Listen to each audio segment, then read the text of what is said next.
Merci beaucoup parce que vous êtes nombreux en train de nous suivre ce mercredi 4 janvier 2023. Nous vous signalons déjà que c'est la deuxième émission de l'an 2023. L'émission se zoome sur la société qui vous arrive tout le temps possible avec votre humble serviteur Olivier Ramazani Alvin Bassoubi. Avec la réalisation de Madjaga Production. Aujourd'hui, nous avons le privilège d'être avec un invité. Il est spécial pour nous, laissez-nous vous le signifier. Monsieur Dr Guilain Bilali, il va devoir se présenter dans sa connaissance. Et avec lui, nous allons devoir échanger sur une thématique tellement colossale qui parlera de la part des contributions telles que vous les connaissez bien évidemment. Les ministres d'État en charge du développement rural, son Excellence M. François Roubota Masumbuko, c'est un fils du terroir, il est natif d'Ouvira. Nous ferons un clin d'œil sur sa part des contributions dans le développement de la ville d'Ouvira, mais aussi du territoire. Et sans pour autant tarder, bonjour messieurs. Bonjour monsieur le journaliste. En toute élégance, nous présentons aussi nos voeux les meilleurs au ministre d'État François Roubota, qui séjourne à Kinshasa depuis hier, en provenance de Mbujimayi, pour une séance de travail avec le président de la République. On ne le cite plus, Félix-Antoine Tshisekedi Tshilombo. Je signale à tous les téléspectateurs qu'il est le communicateur du parti. Comme vous êtes en train de le constater, c'est dans cette allure que va se passer cette émission. Nous l'avions dit et nous allons encore le dire. La thématique du jour portera sur les apports parce que le ministre d'État en charge du développement rural n'est pas le seul fils du terroir qui représente la population ouviroise, en particulier à Kinshasa, bien qu'il a d'autres charges dans son agenda, mais il a aussi, la population d'Ouvira a aussi les devoirs de bénéficier de son siège. Mais la population d'Ouvira, comme elle a dans sa gibecière déjà quelqu'un d'une haute facture comme Excellence M. François Roubota, je signale bien qu'il est ministre d'État. Alors, la population ne lui voit pas seulement dans la casquette d'un fils du terroir. Allez-y comprendre avec moi que la population voit dans lui un ministre d'État, c'est-à-dire l'un des grands répondants directs, l'un parmi les preneurs de décisions pour la question du développement des 145 territoires qui compose la République démocratique du Congo, monsieur Guilain. Alors, avec ça, souvent la population entend parler des œuvres que fait le ministre à son honneur dans différentes provinces, dans différentes localités, mais cette même population revient encore nous demander en qualité de journalistes, investigateurs, qu'est-ce qu'il fait aussi pour nous? Qu'est-ce qu'il fait? C'est-à-dire, certainement, il est fils du terroir, mais il est ministre d'État. Quand nous comptabilisons ces œuvres, quand nous les énumérons bien évidemment, nous devons le faire à sa qualité actuelle. Bien, en tant que fils du terroir, ministre d'État, il a fait ceci en 2022, un peu son parcours sur le plan du développement. Dans le domaine de la réhabilitation des routes de desserte agricole, il y a plusieurs routes qui ont été réhabilitées. Vous savez que la route qui va de Runingu à Katobo était impraticable, elle n'existait plus. Mais aujourd'hui, on se permet d'y aller même à moto. On y arrive facilement? Très facilement. Nous sommes en train de mettre en place une sorte de web documentaire qui va passer pour illustrer toutes ces œuvres exécutées par le ministre d'État François Roubota. Mutu Niwatu, c'est comme ça que la population aime l'appeler. Alors, à part la route de Kachatou jusqu'à Katobo, nous sommes en train de vouloir lier l'ancienne route qui existait jadis, mais dans un état de délabrement très avancé, qui va relier Katobo, Machoua jusqu'à Moulenge. Voilà. Et de Moulenge La route est en train d'être refaite et Maintenant, c'est un coup. oui, c'est en cours. Et certaines dalles sont en train d'être remplacées. Qui jadis existait en bois. Maintenant, on est en train d'étaler. Tous les ponts qui posaient problème de Moulengue et jusqu'à Rubanga et jusque vers Nyamutiri. Ça, ce sont les œuvres qu'il a exécutées en tant que ministre du Développement rural. À part ces routes de dessertes agricoles, il y a aussi une route qui va de Nyamutiri jusqu'à Ndolera. Pourquoi il a réhabilité ces routes? Parce que ces routes permettent aux cultivateurs qui sont dans les moyens et hauts plateaux d'acheminer leurs produits champêtres vers les marchés, vers les centres de consommation. Rubanga, Kiringe, Runingu, et ainsi de suite. On a réhabilité la route de Katogota jusqu'à Lubarika. Vous comprenez le travail qu'il a exécuté ici en tant que ministre du Développement rural. Et ainsi de suite. Il a initié beaucoup de projets avec assistance d'Enabel, dont les résultats seront vus d'ici février et mars. En tant que fils du terroir, maintenant ce qu'il a réalisé, vous comprendrez qu'il a beaucoup fait. Mais avant d'arriver à ce point, nous allons aussi compléter dans le domaine de l'emploi. Il y a beaucoup de jeunes qui ont retrouvé de l'emploi grâce au ministre d'État François Robota Massongo. De l'obédience Foulirou ou des tribus confondues? Il est ministre national et il n'a pas été sectaire. C'est-à-dire que tout celui dont le dossier a été déposé, qui est natif, qui vit à Ouvira, qui soit un Nande d'Ouvira, qui soit un Kassayen d'Ouvira, qui soit un Asende d'Ouvira, qu'il soit un Wakilongo d'Ouvira, il a été engagé par le ministre d'État François Robota. Et cela dans toutes les 26 provinces. Ça, c'est en tant que ministre d'État en charge du développement rural. Okay. À part cela, Robota, fils du terroir, Robota, leader du territoire d'Ouvira, qu'est-ce qu'il a fait?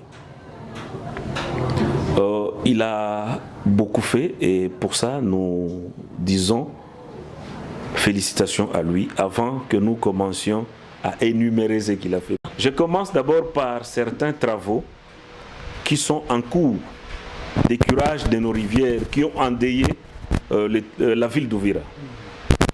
De ses propres moyens, après échec de plusieurs tentatives du gouvernement provincial, après avoir frappé à plusieurs portes, comme dernièrement l'avait fait le maire de la ville, en demandant au président de la chambre haute de nous aider à amener ces plaidoyers à Kinshasa pour curer nos rivières.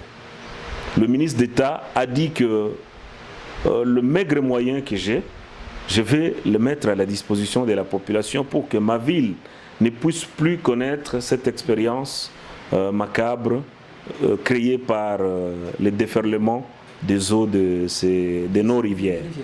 C'est comme ça qu'il a initié un projet qu'on appelle curage de la rivière Mulongwe, de la rivière Kavimvira et du ravin d'Arumanga. Et nous sommes en train de vouloir finir le curage de la rivière Mulongwe pour aller à Ndarumanga. Mais à Ndarumanga, nous n'allons pas prendre beaucoup de temps parce que les ingénieurs, selon les proscrits des ingénieurs, ça ne va pas aller au-delà d'une semaine. Après Ndarumanga... Oui, nous parlerons un peu du curage. Oui. Paraît-il que les travaux sont suspendus maintenant? Est-ce qu'il y a des problèmes ou... Les travaux ne sont pas suspendus, mais nous avons connu une panne. De la machine. Une panne de la machine qui est en train d'exécuter ces travaux. Et les pièces sont déjà achetées par lui. Et on les a acheminées au garage à Bouguera. Parce qu'il y a certaines pièces qui doivent être montées par les robots. Il y a des ajustages, des ajustages qu'il faut exécuter. Et ça, c'est l'œuvre de certaines machines qui sont là-bas, qu'on ne pouvait pas déplacer ici à Mulongwe. Comme c'est un... Ça se comprend facilement. Et voilà. Et les délais de curage semblent être sans limite, quoi.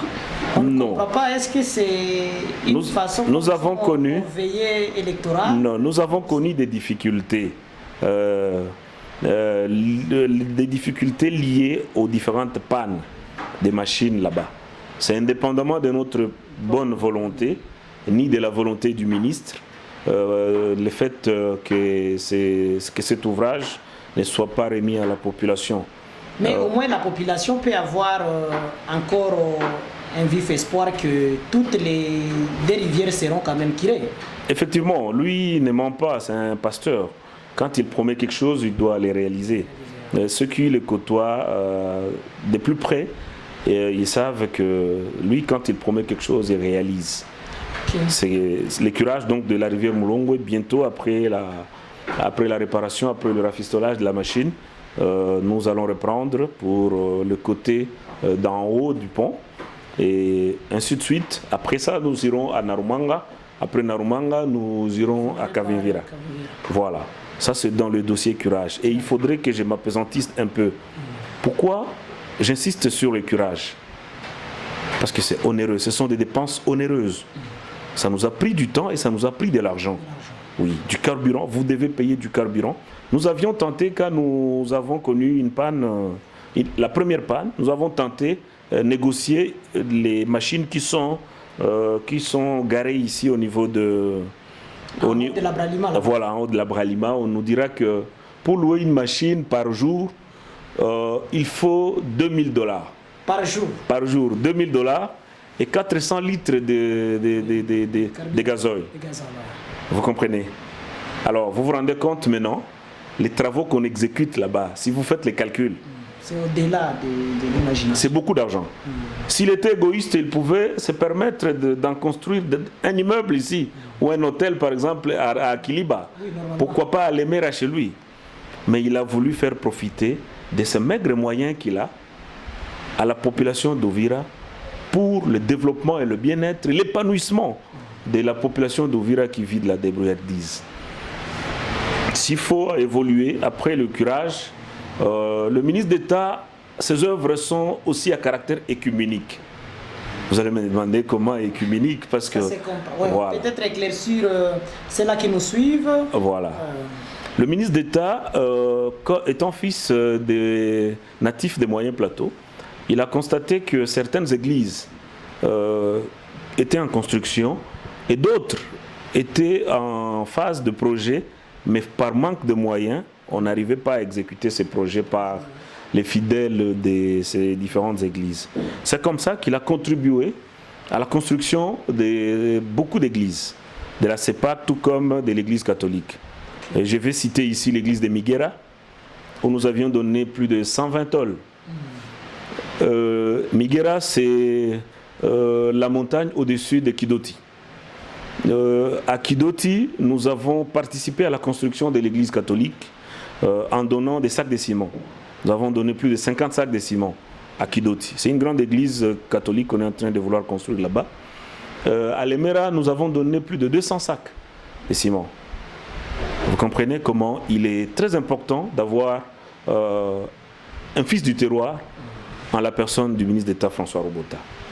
À part cela, il a participé ici en ville à la construction de la grande église de la CEPAC Kassenga.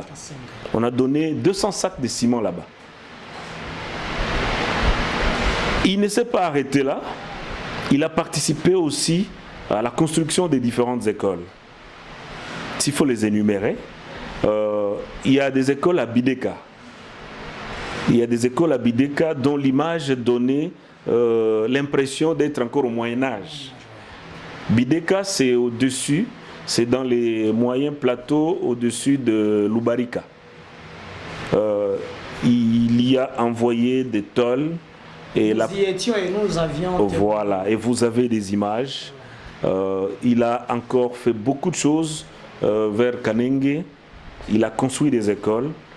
Donc, le ministre d'État François Robota, en tout cas, que Dieu le garde, Ouvira a encore besoin de lui dans les jours à venir. Pourquoi? Parce qu'il ne s'arrête pas quand il y a demande quelque chose où il peut intervenir. Aussi, toujours dans le cadre du territoire, pourquoi le ministre n'est pas plus actif dans la partie de Makobola? La partie de la chefferie de Bavira. Ne vous en faites pas. Je devais venir. Hein? Peut-être vous avez mis la charrue devant le bœuf, mais on devait y arriver. Nous avons commencé le projet d'encadrement des jeunes filles en coupe-couture. Le ministre d'État a donné des machines à Rubanga. Et il a participé à l'encadrement de ces jeunes filles. Il a donné des machines à Bouéba. Vous comprenez comment il est important? Et dans tous les domaines, dans tous les secteurs. Il a donné des machines à Katongo. Katongo, c'est déjà dans la chefferie de Bavira. Vous comprenez?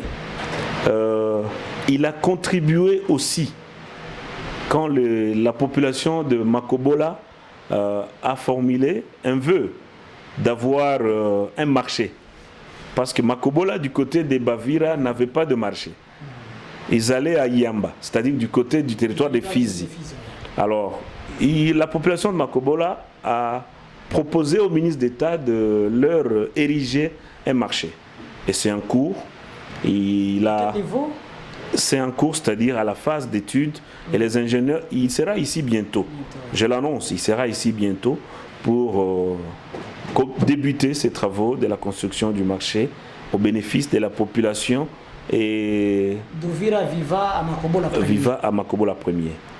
À part ça, il a encadré aussi des jeunes vers Kigongo, des jeunes dames vers Kigongo dans la coupe-couture, et il y a donné des machines à coudre. C'est à saluer, hein? Ouais, c'est très important parce que beaucoup ne le savaient pas qu'il est en train de travailler. C'est quelqu'un qui ne veut pas trop de bruit. Il travaille concentré. Il veut que la population elle-même puisse consommer les œuvres. Et que ces mêmes œuvres parlent à sa place. Voilà. Un grand projet que le ministre d'État a mis à la population d'Uvira, au bénéfice de la population d'Uvira, dans le but d'élever l'économie rurale. C'est le labour gratuit. C'est un grand projet que nous avons débuté depuis la première saison culturelle, que nous avons commencé en ayant plusieurs sites. Nous avons mis 10 machines à labourer au bénéfice de la population. Nous avons commencé la répartition sur le premier site qui commence à Katogota. À Katogota, et ça c'est gratuitement. Sans rien donner. La population s'enregistre. Aucune contribution locale. De la population. Aucune contribution locale. C'était à ses frais. Tout ça pourquoi? Pour que, primo, la population rurale puisse se constituer quand même une petite économie. Et secondo, ces activités ont aussi un caractère de lutter contre l'exode rural.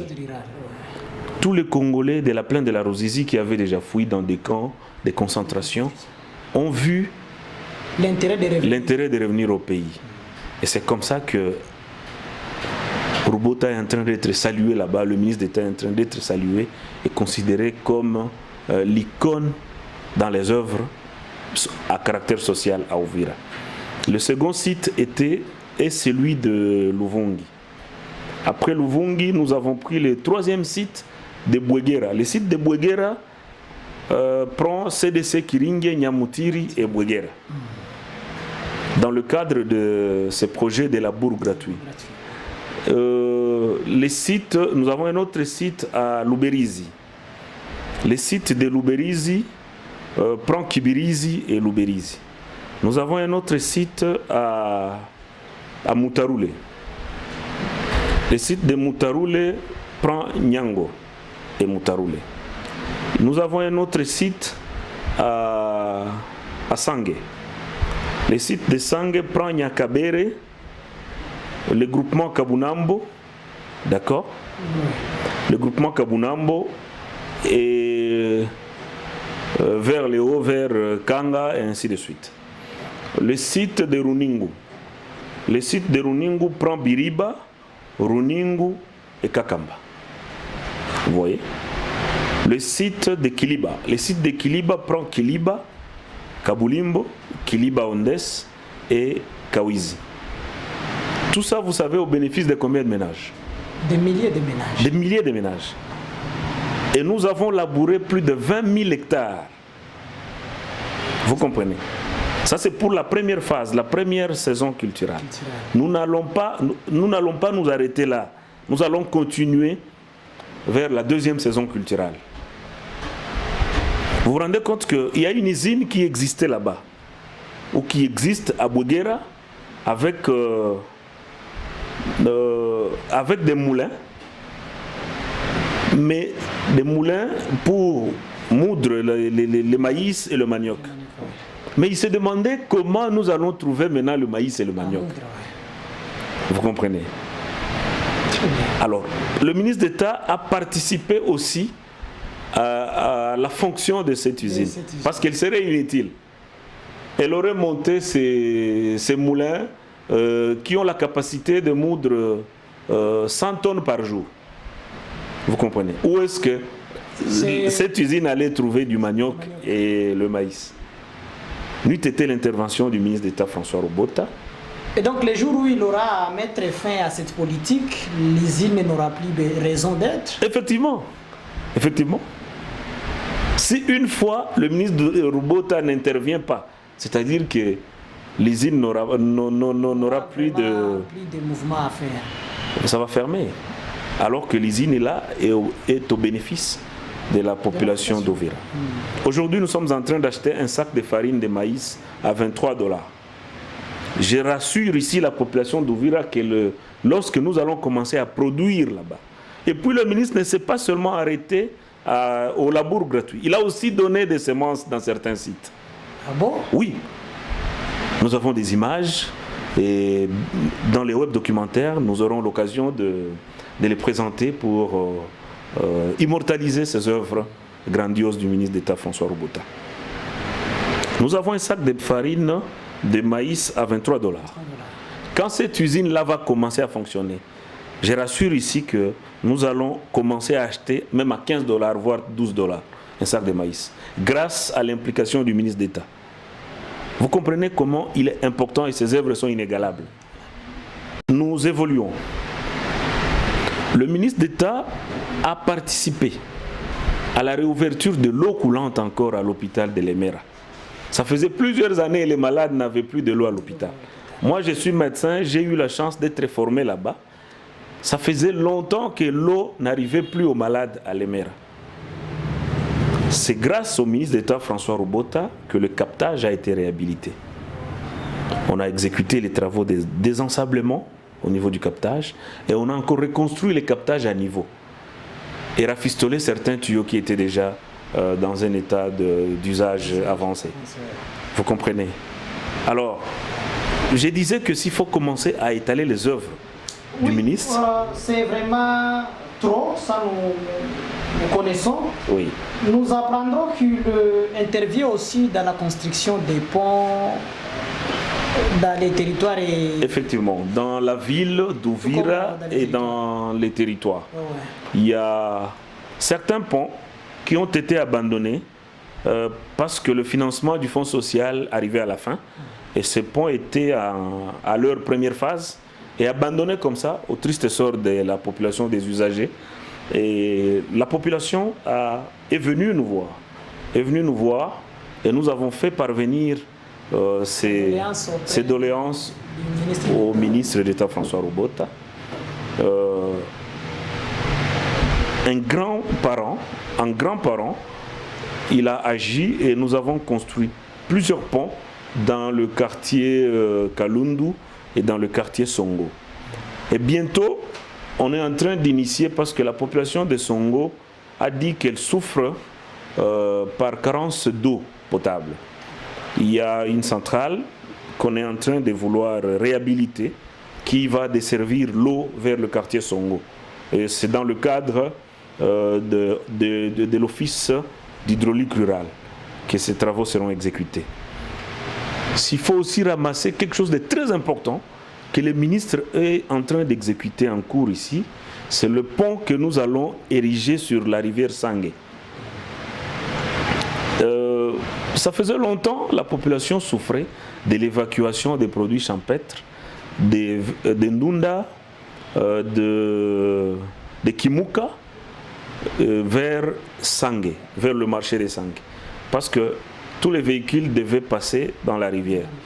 Alors, il y a des véhicules qui étaient coincés là-bas. Ça faisait longtemps que la population souffrait dans ce sens. Et certaines marchandises étaient évacuées dans des charrues tirées par les bêtes, c'est-à-dire les vaches. Dans le droit animal, c'est faire souffrir les animaux. Alors le ministre d'État a compris qu'il fallait à cet endroit-là ériger un pont. Et c'est un cours. Ceux qui ont gagné le marché, c'est Picagel. Et Picagel est en train d'exécuter ces ponts d'un intérêt très capital. Toutes les réponses vous ont été données. Très chers fidèles téléspectatrices et téléspectateurs, laissez-moi vous signifier que c'est avec les communicateurs et je pense que les réponses sont claires et comprises à votre entendement. Messieurs les docteurs, votre dernier message? Le dernier message est celui d'encouragement du ministre dans tout ce qu'il est en train de penser pour le développement d'Uvira-Ville et d'Uvira-Territoire. Nous avons encore besoin de lui et au moment opportun, la population va le témoigner.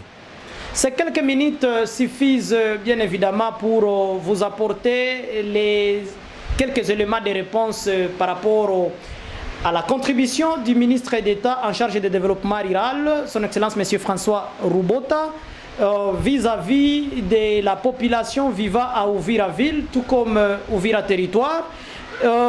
Fidèles téléspectatrices et téléspectateurs, d'ici là, portez-vous bien. Merci docteur. Merci bien. Uvira News TV, multimédia service kwa ajili yako.